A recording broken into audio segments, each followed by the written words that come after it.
Hello, hello. So we're back again talking through some email campaigns. Specifically, in this video, we're going to be covering campaign strategy. How much should you be sending? Should you be sending? And at the end of the day, what are campaigns? So, what are campaigns? Campaigns are the one-off emails that you send to your list at a specific date and time.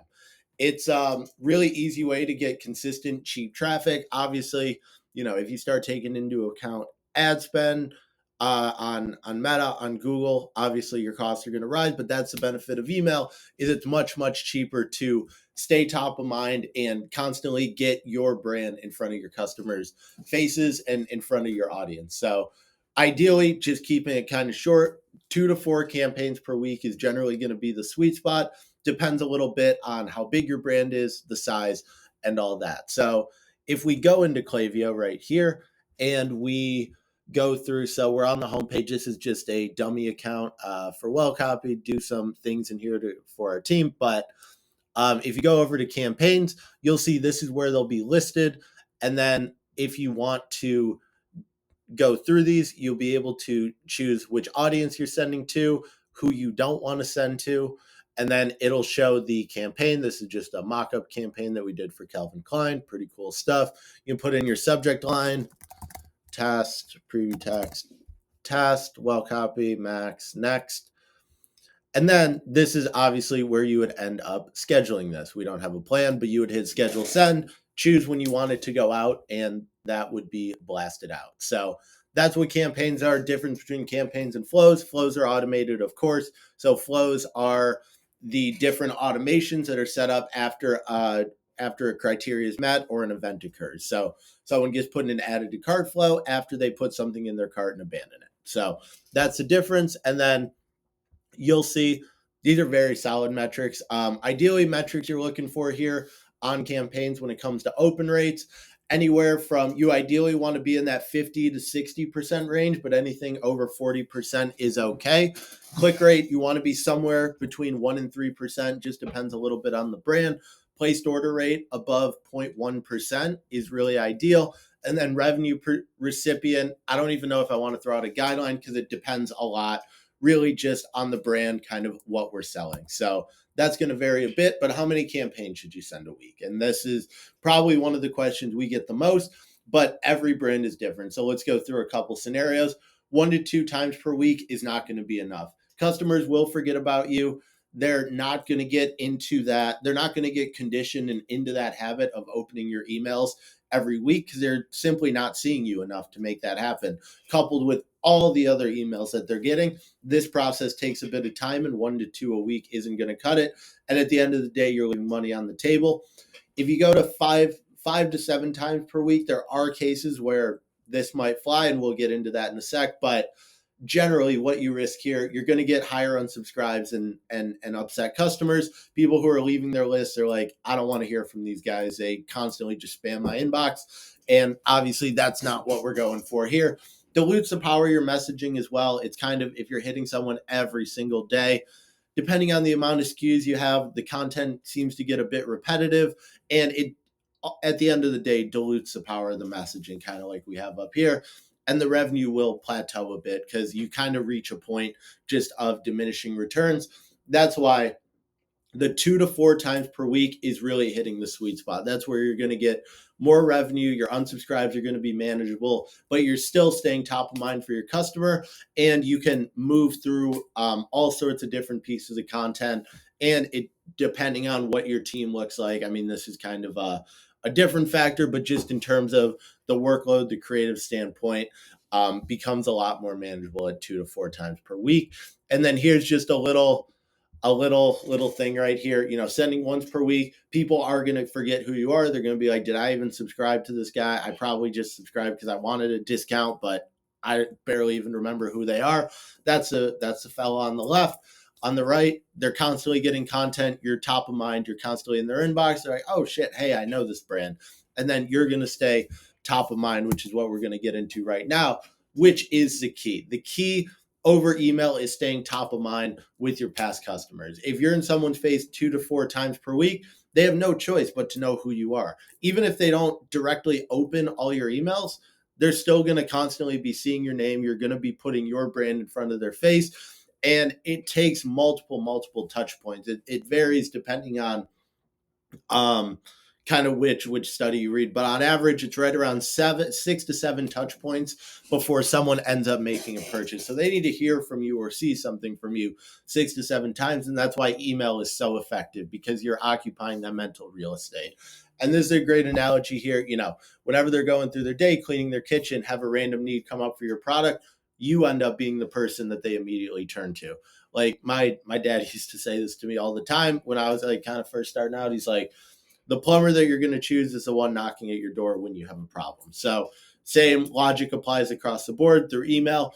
Someone wakes up and they have a bad breakout, dry skin, and shit's just not going well that morning, but you're a cosmetic brand and you're emailing 3 or 4 times a month, or 3 or 4 times a week, sorry. They're going to end up being like, wow, maybe I should give this guy a shot, because whatever I'm doing clearly isn't working. So there's so many different things going on in your customer's mind, just from life, from work, from family, to whatever it may be.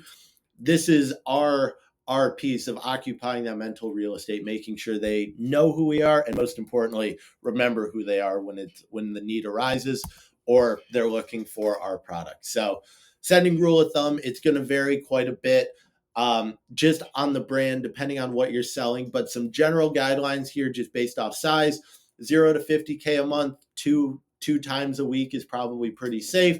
50K to 250K a month, 3x per week. 250K to a mil a month, you kind of are able to up it a bit, probably in that 3 to 4 emails a week, just depending on what's going on. And then a mil a month plus, you can kind of start getting more creative at the 5 to 6 times a week, simply because your list is going to be growing. More likely than not, you have a lot of SKUs and can get a lot more creative with the segmentation. So even if you're sending 5 to 6 times per week, it might not be to the same people every time. But if you have a smaller list, 5,000, 10,000, 20,000 people, you're not going to want to send 5 or 6 times a week, because you're going to really be mainly targeting only a segment of that, 4 or 5,000 people, and they're going to get tired of you. Monthly site visitors does matter as well, because this will impact the list growth. New subscribers coming in can send more emails, risk more unsubscribes, because we know that there's new people constantly coming into the list. So every brand, to an extent, whether they have really high retention or really low retention, if there's a high converting pop-up form and a lot of site traffic, that revolving door of people is something that we can capitalize on, because you're always getting new faces, you're always getting new subscribes and people joining the list. So this is kind of a general rule of thumb. Obviously, there's going to be some nuance here just depending on the brand, but some general guidelines to follow as you're getting going. That's kind of what we're looking at. So, graphic and text-based email. So we want to use a good combination of this. Graphic-based emails are great, showing off the product, explaining how they work, showcasing testimonials, and just making it visually appealing, getting people more familiar with the brand, with the vibe, with the style, with the brand guidelines, all that. But we can't send the same things over and over again. They need to be, visually appealing. They need to be changing, showcasing different products, different angles. And here's a great example of that from Magic Mind, who they have phenomenal emails. I know a couple of our templates that we have, which will obviously be linked, go through some of the Magic Mind emails, but they're great. If you ever want to look at their marketing, big props to them. I absolutely love their emails. But look at this. It's great. It's visually appealing. It's a great email. It follows all the principles we talk about. So it's skimmable, it's clear, concise, and engaging. It focuses on one main idea, one takeaway. So talking about banishing the festive fogginess, and then 3 simple steps to follow to use the product. Awesome, cool, straightforward. Graphic emails are great. But one of the secret sauce, and one thing that our team utilizes all the time, text-based emails.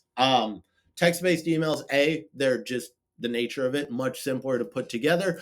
Ideally, even and especially if you can get it, so it's directly from the founders, those really go miles in just building that trust with the brand. If people feel like they're getting, an email from the founder, whether, you know, based off a sale that's happening, a new product drop, a launch, something big that's happening with the company, a teaser, but it's coming directly from the founder. Those are awesome. It doesn't have to be. That's just one thing to go kind of the extra mile. But at the end of the day, the plain text emails look like they're coming from a friend. And they're differentiators because there's so many e-com emails that are design based, and it kind of all starts to blend together. So this also serves as a great differentiator and a way to mix things up. And they convert super well, which is awesome. Like to keep the CTA on this to 1, maybe 2, to keep it very simple and be very direct in where we want to move them to. But we mainly want the graphic based emails. I'd say our team breaks it up. Probably 80-20 is a good way to break it up, favoring graphic, 75-25 maybe, depending on the brand. But we want to strategically mix the text-based emails in because, like I said, it's a differentiator. If you're only running text-based, then it's not really a differentiator. That's kind of what you do. Then the graphic becomes a differentiator. But this is the way we want to do it. And going through Breeze, also incredible marketing, but this is a text-based email from them. Phenomenal. It covers all the main points, tackling one of the most common objections or questions they get. I don't know if you classify that as an objection, but what does it taste like? It makes sense. Buying a drink from the internet's a little risky, especially if it tastes like another Sad Club soda. If you've been on the fence, I assure you it's delicious. I explained it as a Sprite for adults. It's lightly sweet, citrusy, bit of the bite, etc. Call to action, much love, Corbin from Breeze. So founder, and then the magic button invokes a lot of curiosity, just beautifully done, and a great way to utilize text-based emails. Last but not least, want to talk about sales, but not just discounting. And that's one thing that we're very clear on across the board is there's no need to just go discount, because one way that brands shoot themselves in the foot is if you're constantly sending discounts, then they just dilute themselves. People come to expect discounts, then they won't buy unless something's on sale. So you want to be very strategic with how you're doing this. And the way that you do that is by giving as much value and as much great content in your emails as possible. So lots of education, educating the customer on a problem, process, solution, and going through, different common pain points that they're likely running into. And then, of course, positioning your brand as a solution. If you can include both, you end up guiding your customer to making the right decision. And really, that's what marketing is at the end of the day. You know your customer, you tap into the pain points, you overcome the objections, you put in tons of social proof, and all of these different angles and different ideas, whether it's a myth busting campaign, whether it's a text-based email directly from the founder talking about a new upcoming launch, whether it's frequently asked questions or comparing us versus competitors. We want to have a very solid balance where we're not just constantly tossing around discounts and diluting the brand, but also building the trust and getting our customers ripe and primed to make that purchase, whether it's first purchase, repeat purchase, depends a little bit on what you're selling. But goal of every email campaign, good balance of product education, product promotion, making it perfectly balanced, as all things should be. So this is a little bit on campaign strategy, some of the nuance going into it, but just to go through it one more time. Campaigns, your one-off emails, how many should you be sending per week? Typically somewhere in the 2 to 4 times per week. Going to depend a little bit on the brand, but this is a very good outline to follow and kind of guide in the beginning steps. And then you can obviously go ahead and test, iterate from there. The ultimate goal, staying top of mind, making sure we can occupy mental real estate and familiarizing them so much with the brand that when they run into X, Y, or Z problem, they know we are the ones for the job and we're the ones that are going to make their lives better, easier, and make things for the better.